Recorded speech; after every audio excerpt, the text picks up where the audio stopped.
Hey y'all, this is AL Thick Madame, and this is a thoughts video. For those of y'all who have not been here, a thoughts video is basically something that I will upload that deals with current events, whether it's about certain things that have happened in a TV show, something that's going on in the nation, something that is going on in the city or neighboring cities where I am that might actually make the headlines, which they have. A lot of things around here have, and you would never, well, to me, you would never think they would because this is a really small city that I live in, and I'm not from here. But there are very controversial people who live here, so it's crazy.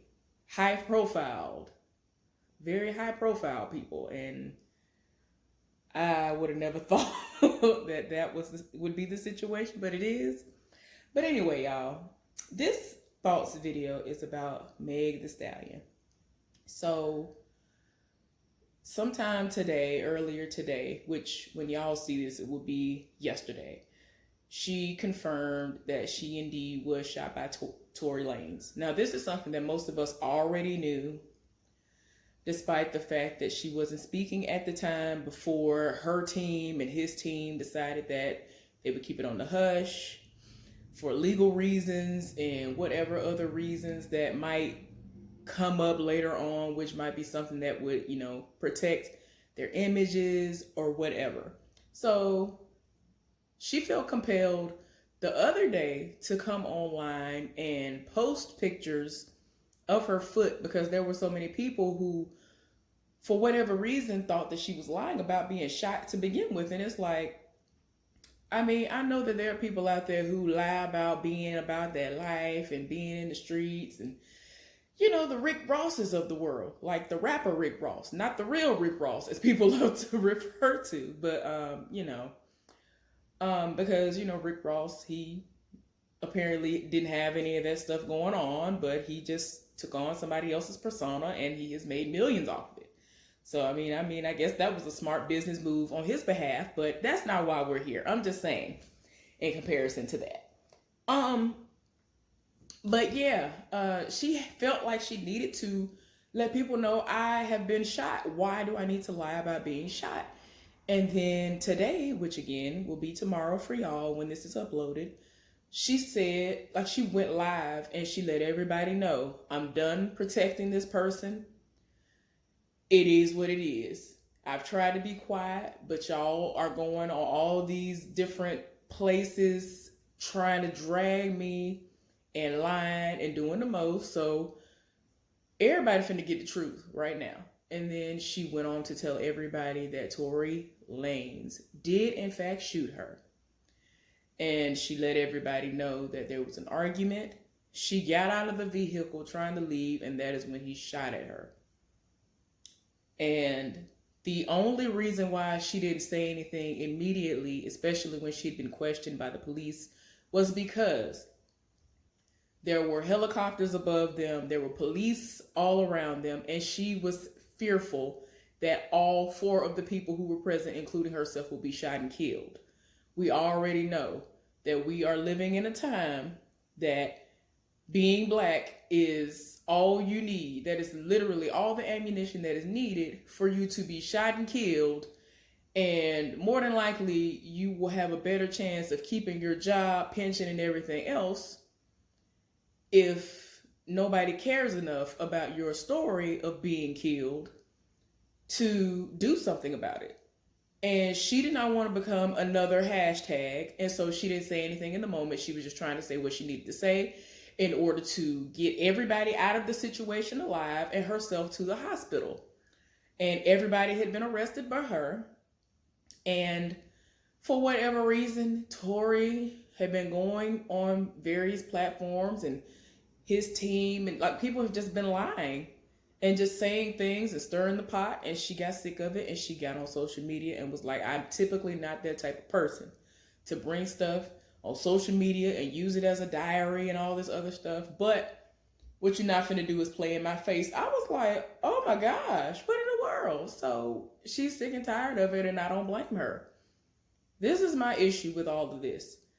I 100% respect and understand her feeling the need to protect everybody in the moment, because she was very fearful that herself and everybody else was going to be shot and killed.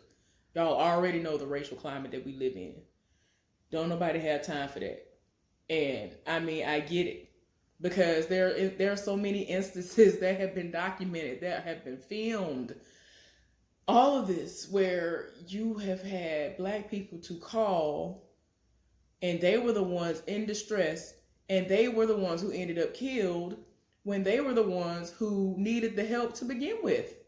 So we don't need these situations to escalate to a point where they're getting killed and they weren't even the ones at fault. Now, her situation, had they felt the need to do something in that moment, because he might have been wielding a weapon or something like that, if that had been the turn of events, then I mean, I would have understood him being who he is, whatever. Let all that go out of the window. It is what it is. You got to do what you got to do, but they are all Black. They are Black, and they probably would have been shot. Nobody was checking for her being Meg The Stallion. Nobody was checking for him being Tory Lanez. I'm just saying, nobody was checking for them for that. You know what I'm saying? So anything could have happened. I have tried to not even see any of the images and all that stuff. So I literally just saw some footage where she was limping away. And I was just like, oh my gosh. How was she even able to limp at this point? And then, because I initially saw the picture where she had the stitches in her foot, in the back of her foot.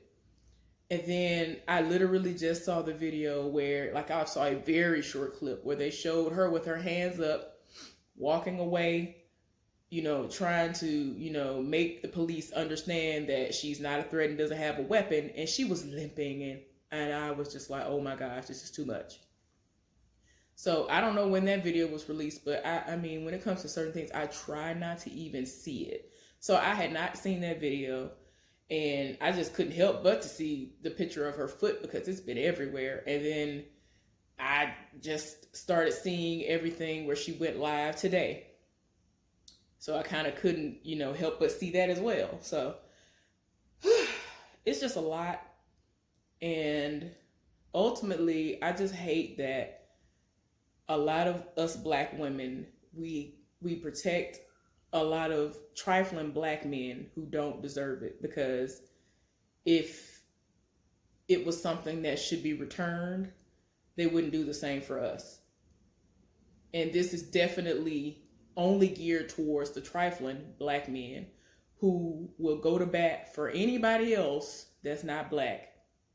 These are the guys that I'm talking about. I'm not talking about the ones who actually will go to bat for us, because there are just so many Black men who are out here who are quick to say, oh, well, she did this and this must have been the situation, and will create a whole scenario that didn't even happen just to try to protect this random trifling raggedy Black man. And it's like, oh, because he Black, you want to go all the way out of the way and all the way around the world just to protect this person when he don't even care about you. That's the stuff I don't understand. That's the stuff that I don't like and I don't care for. So I said all that to say this. I just wish that the way that we go to bat for Black men, that all Black men would do that for us. And I know that the popular thing to say is, well, Black women are angry, Black women are bitter, Black women have anger issues. And it's like, I always found that to be hilarious, because the same things that we are accused of being, there are people of other nationalities who will display the exact same tendencies and behaviors, and will be the same ones that will cut you up and do the absolute most. And you are basically trying to lump all Black women into that category, when in a lot of cases, these same trifling Black men are the same ones who have been putting certain Black women into a not so safe environment and space and have not protected them and just treated them like trash. And then all of a sudden, after they've done all this damage and these black women have to heal, that's when we're called all of these negative things, but everybody else is praised when they indeed have the same, if not worse, tendencies that we end up having after we have been tried. Like that's what I've always found hilarious. But anyway, y'all go ahead and let me know down in the comment section what y'all think about all of this stuff that is coming to light now. And what do you think about a lot of black women who are out here always protecting black men at all costs, literally standing in front of guns? Like I've seen so many people, there are so many black women who have stepped in front of guns for men. It has just been so unreal to me the way that a lot of men are set up nowadays. I don't know if it's the age difference. I don't know if it's the generation that they grew up in. I don't understand what it is, but they ain't made like my daddy. My daddy don't play none of that. My father is not that type. He is willing to be mowed down, jumping in front of bullets for all of us. My mama and my siblings. A lot of these guys who are out here nowadays are not willing to do any of that. They're willing to step aside and say, do what you got to do, but save me. Protect me at all costs. Forget her. Anyway, y'all have a good night, and I'll see y'all later on for something else.